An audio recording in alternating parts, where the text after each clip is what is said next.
அனைவருக்கும் வணக்கம். மயிலாடுதுறை மாவட்டத்தில் பெரம்பூர் காவல் நிலையத்திற்கு உட்பட்ட முட்டம் பகுதியில் நேற்று ஒரு துக்ககரமான சம்பவம் நிகழ்ந்தது.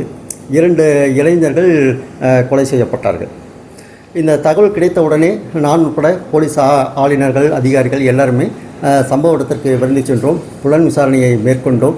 அங்கே பாதுகாப்பு பணியையும் மேற்கொண்டோம். எங்களுக்கு கிடைத்த கம்ப்ளைண்ட்டின் அடிப்படையில் முதல் தகவல் அறிக்கையையும் பதிவு செய்தோம். புலன் விசாரணையை பெரம்பலூர் காவல் ஆய்வாளர் மேற்கொண்டார்.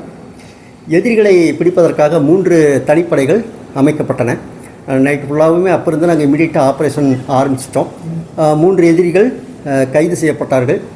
இப்பொழுது நீதிமன்ற காவலுக்கும் உட்படுத்தப்பட்டுள்ளார்கள். 28/2/25 வரைக்கும் நீதிமன்ற காவலுக்கும் உட்படுத்தப்பட்டுள்ளார்கள் 3 எதிரிகளுமே.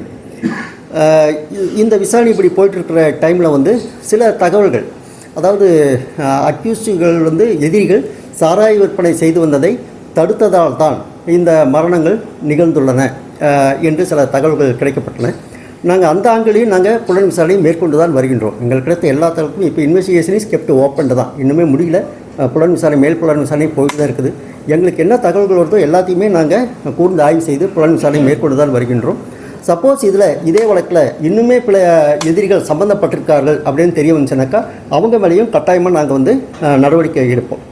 அது மட்டும் இல்லை, இதில் ஏதாவது யார் சைடாவது, போலீஸ் சைட்லேயும் சரி, எந்த அதிகாரியாக இருந்தாலும் சரி, இல்லை காவல் ஆளுநராக இருந்தாலும் சரி, யாராவது மெத்தனை போக்குடன் நடந்து இருக்கிறார்கள் அப்படின்ட்டு தெரிய வந்தால், இல்லை வேறு விதமான இல்லீகல் ஆக்டிவிட்டீஸில் ஈடுபட்டிருக்கிறார்கள் என்று தெரிய வந்தால் அவர்கள் மீது கட்டாயமாக உரிய நடவடிக்கை எடுக்கப்படும். இப்போ இன்வெஸ்டிகேஷன் இன்னுமே ஃபர்தராக நாங்கள் பண்ணிட்டு தான் இருக்கோம். நாங்கள் இப்போ 2 பேருடைய பாடியும் பரீடு ஃபர்தர் இன்வெஸ்டிகேஷன் நாங்கள் பண்ணிட்டு தான் இருக்கோம். நாங்கள் சில ரெப்ரசன்டேஷன் வந்திருக்கு, எல்லாமே கெப்ட் ஓப்பன்.